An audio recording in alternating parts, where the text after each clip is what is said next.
Recently, we've heard of an alarming increase in child defilement and sexual molestation in the country. UNICEF reported that 1 in 4 girls and 1 in 10 boys had experienced sexual violence before the age of 18. According to a survey by Positive Action for Treatment Access, over 31.4% of girls said that their first sexual encounter had been rape or forced sex of some kind.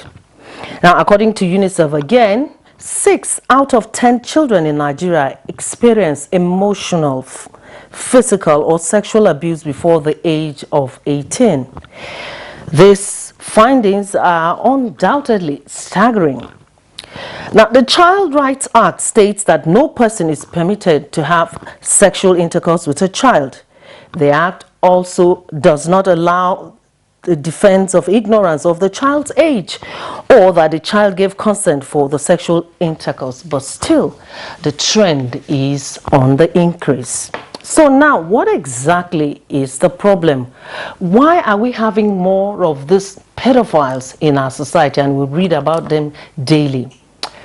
We have guests in the studio who will give us answers to these questions and proffer solutions. This is Nigeria Today.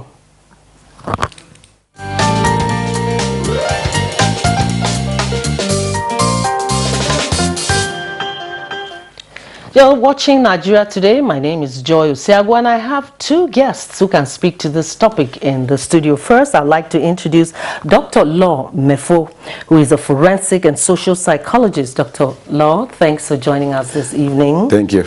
Also in the studio is Dr. Samuel Junadu, who is also a clinical psychologist. Thanks for joining us. Thank you, and good evening, viewers.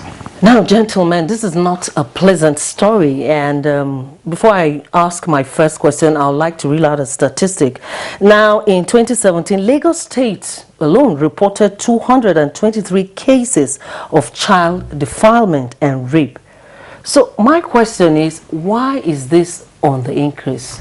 Talking about pedophiles in our society. Let's start with you, Dr. Law. Oh, well, it's difficult to pin down the exact factors that are responsible for what is now perceived as an increase.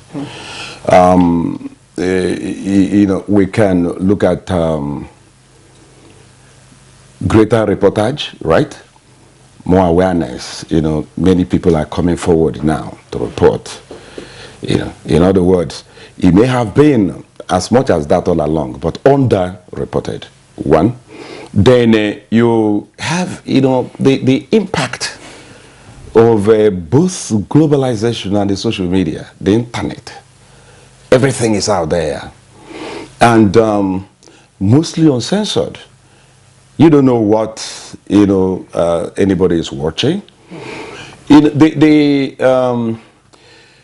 What you may call the predisposing factors, you know, are not new. I don't think anything is triggering them off, you know, afresh, you know, except that. So you mean it's always been there? It's been there. You know, you have more awareness now. Many people are coming forward to report, and there are other factors that can also act as trigger. I just mentioned the social media. All right, before we go to the factors, Dr. Law, let me hear Dr. Samuel's views on this issue. I mean, it's common. I mean, we found so many stories last week about this same issue, and today again. Why is it on the high side? Well, thank you once again for having me. And just like my colleague have said, my senior colleague have said, there are several factors that could be accountable. Not to repeat what he has said, but one thing I want to really stress is the increased sexualization of the entertainment industry. You can't excuse that out. There is no music video that you watch now that you don't see almost nude female that dance, and these are things that catch the fancy of the younger generation, that catch the fancy of the older generation. So there is this increased sexualization of not just even the music industry, even the society as a whole. you know, because of the need for attention, because of the need to attract more, would I say, fans, you see a whole lot of uncensored characters, uncensored activities that go on, even on display to the media. So that is a very key factor. And I think one other thing that is also responsible, again, like you said, reportage. There is serious awareness now. There are NGOs that are seriously raising concerns concerning this issue, and people are coming forward. People, initially, if you come forward, there is this stigma that is attached to you as someone who has been abused. So that is like a stigma on individuals who come forward. But with increased awareness, people seem to have that boldness to. You look at what is happening in America. There is no public figure that would want to take up public posts that you won't almost see people rolling out to raise issues concerning their experience with such individuals. So people are coming forward. Things like this have been happening, and people are coming forward. So it could be these things have been happening before now, and then there is upsurge in terms of social media. And again, it could also be a trend that we are seeing, a recent trend in terms of the music industry, the entertainment industry as a whole, that is sexualizing the society. So, all right, let me go back quickly to Dr. Dr. Samuel has touched on some core issues, especially what we see on television, the entertainment industry. You also talked about the issue of globalization and what we find on the net. Now, here is my question. For these men who go after 4-year-olds, 3, why that particular age grade? Has this got to do with a psychological problem? It's certainly a psychiatric condition, whether we like it or not. It's a form of mental disorder. And if you look at it from that perspective, you will see that indeed this is a byproduct of a sort of arrested or deviated development.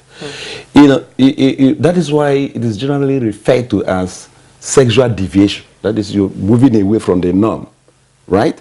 The individual, you know, is when we talk about pedophiles here now, right?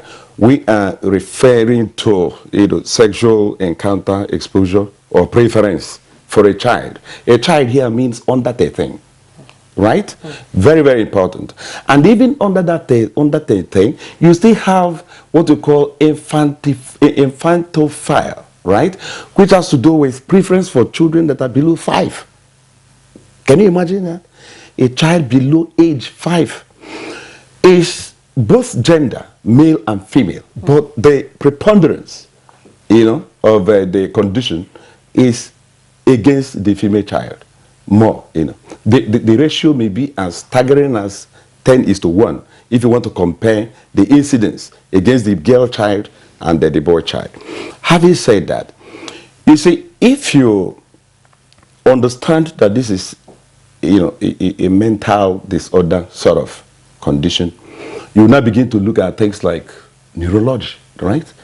You know, there has to be something that went wrong somewhere in terms of, even if you get a neurologist, he will be able to tell you more about certain correlation between, you know, one's wiring and this type of actions. And of course, you have other social conditions which concern us as social psychologists. There are predisposing social conditions. For example, you know, we have found in studies that there are correlations between such, you know, dysfunctional sexual behavior, you know, between some low-level intelligence, right? You know, certain certain social conditions that are associated with the things you may call, apart from low intelligence, you also have some social inadequacies, you know, what we call social, you know, incompetence. Has it got to do with low self-esteem too? Certainly, that's the point I'm making. It has to do with, you know, self-esteem, you know, inability of an individual to socially negotiate sexual desires and sexual satisfaction. Do you understand that? And they can make do with what they find in the immediate environment. So the children that are there and then prey for them. become prey. And again, that is why we say, we have found that child molestation does not always result from pedophile condition. That means there are people who molest children that are not pedophiles. All right, we'll come to that. Let me go back to Dr. Samuel. You know, Dr. Law just touched on another important aspect of this conversation where he talked about this matter being a psychiatric problem.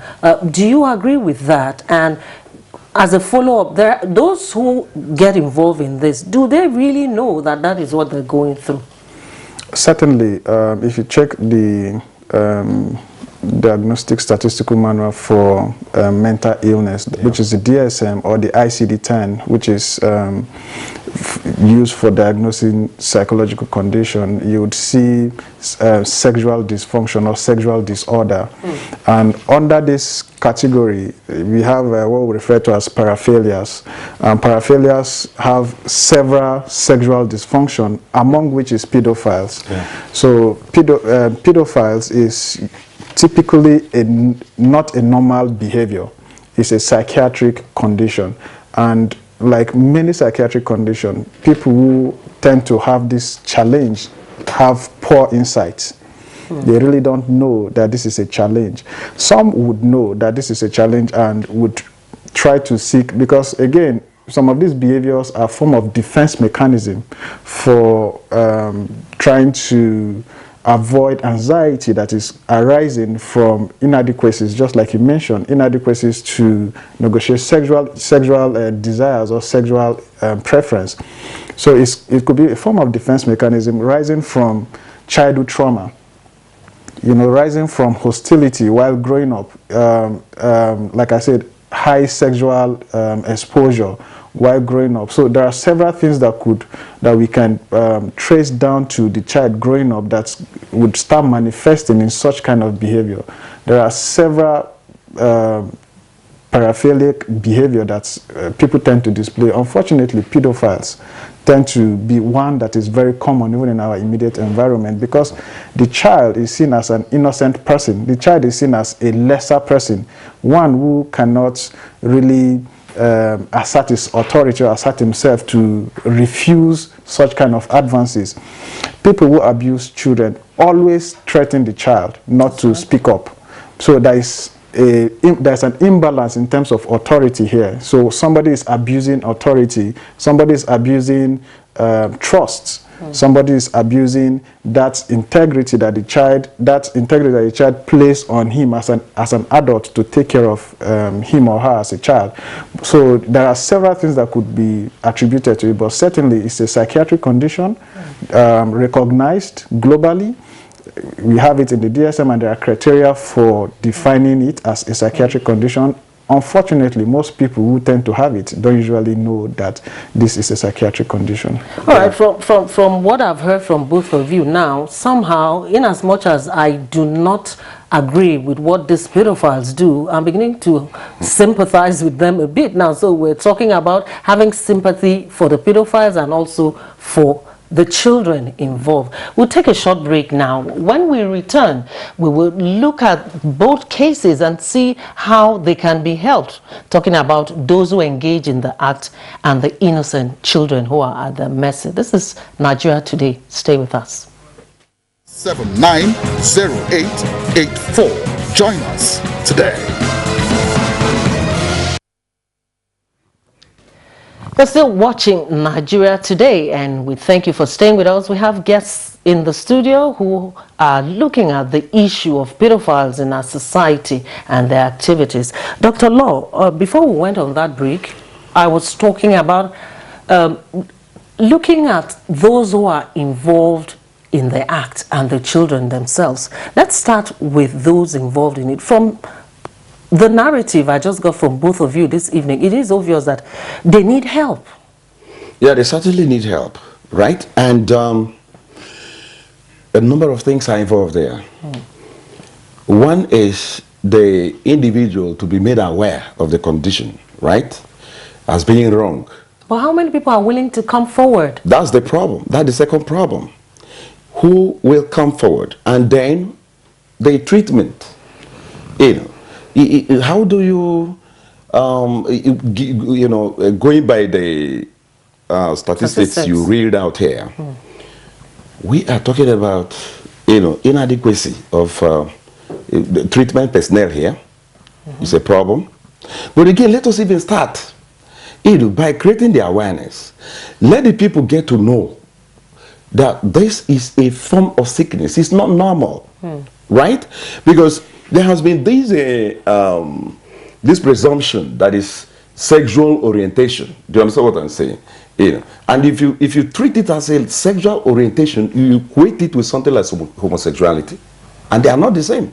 Do you understand what I'm saying? Homosexuality could be a sexual orientation, but the pedophile condition is not.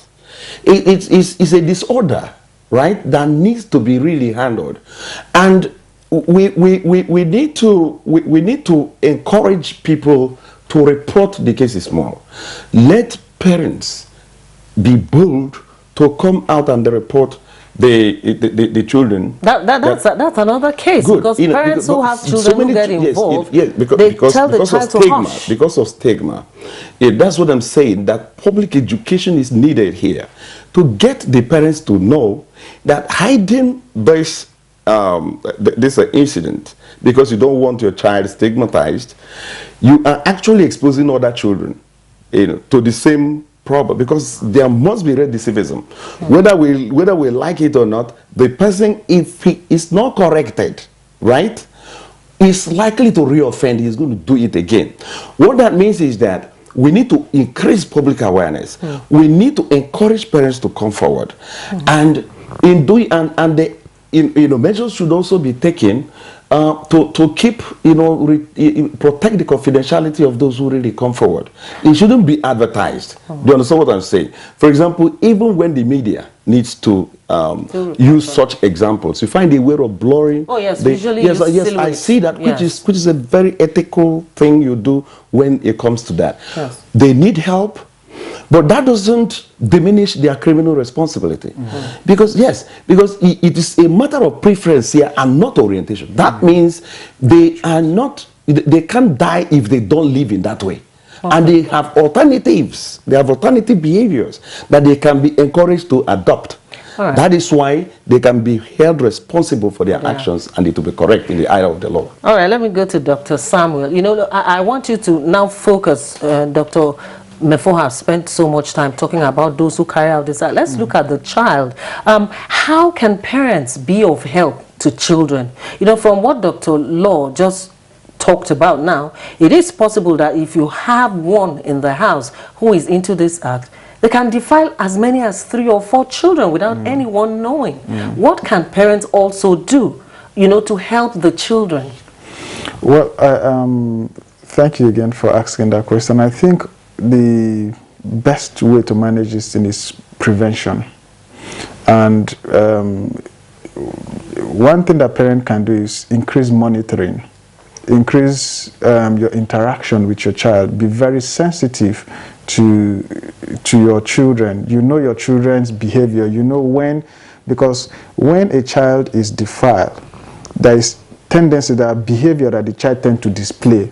Some can be withdrawn. Some can be withdrawn. Some can be very inquisitive about sexual advances. Some would ask several questions. Some would want to know. Despite the threat of the abuser, some would still want to know. There are behavioral changes that you would notice. And always ask questions. Always have a way of probing to let that child, not being punitive. If you are very punitive, you are making the child to even withdraw the more. You would never get the information. So allow the child to be to feel safe and comfortable while asking such questions. So increase your supervision, and then don't allow an adult, especially a male adult, that is not the father, that is not, even if it's the father, to constantly have access in a very private area with a child, especially a female child. you know, that tends to be a safe zone for such tendencies to start manifesting. So whatever is going to be happening, let it be happening inside the sitting room. Let there be full light, let there be no dark area where the child, or preference to a particular child, especially when you notice an adult having preference to a particular child. You want to raise eyebrow, what is happening here, what is going on? Ask the child question, even behind the scene. So the basic thing is for parents to pay attention. To pay attention. Seriously. And to be very vigilant. All right.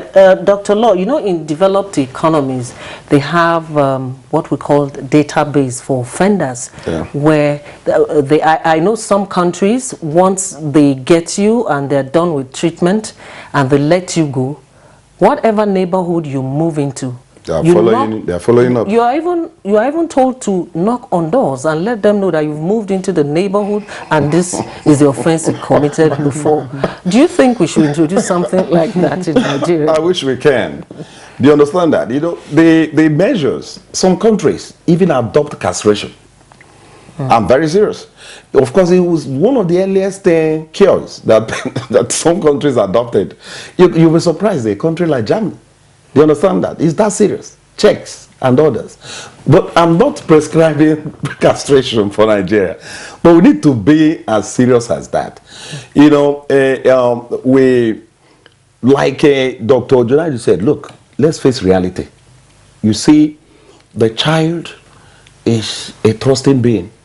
You know, because they're still learning and they have to rely on the significant others, the adults around, to, you know, guide them through life. You, the mother, you, the parents, there are things you have to tell the child, especially the girl child now. You know, there is this concept of uncle and uncle. That's right. In Nigeria now, right? Please don't sit on that uncle's laps. Very fundamental. Don't sit there. It's not a seat. You need to get the child to begin to understand certain things. Don't take gifts. In fact, some people even say for fathers, don't even sit on daddy's lap. Don't sit there. I'm very serious about this. It's because of the stimulation aspect. Remember, I told you here that it is not all child molesters that are pedophiles. There are normal, you know, normal people that still sexually molest children. That in itself is even a much more serious situation. Because here you're dealing with a presumably a normal person, but he's still a child molester. So what are some of the other measures that we must take to at least reduce we need to do something about law enforcement. It has always been our problem, right? Most of these things, these cases are reported, you don't get conviction. Because if you get conviction, there is deterrence. You know, when you know that the law, the child act is there, and violation attracts, you know, 2 years, 3 years, 4 years, and it is real. Those who are not even pedophiles, right, can easily be discouraged.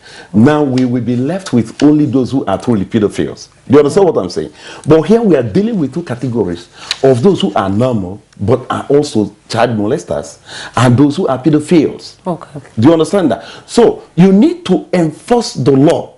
You need to really deal with the situation as ruthlessly as possible so that there will be deterrence. Once you have that going, you will reduce the incidence to a reasonable degree. All right, our time is up, but I would like to get your closing thought, Dr. Samuel. Well, it's a rising and it's a contemporary issue. There is need for education again in terms of parents educating their children on sensitive areas of their body that nobody should touch. That anybody that touch, the child should report to the parent.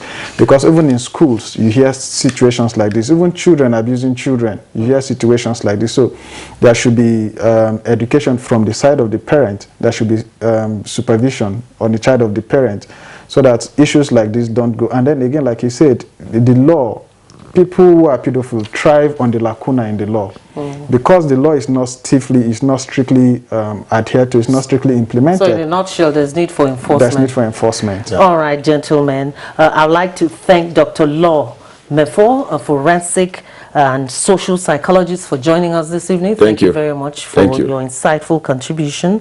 I also want to thank Dr. Samuel Junedu, who is also a clinical psychologist. Thank you very much for joining us this evening. Thank you for having me. And that's our program this evening. We hope you got some things and hope that you found it quite informative. Join us same time on Monday for another edition. Till then, I am Joy Osiago.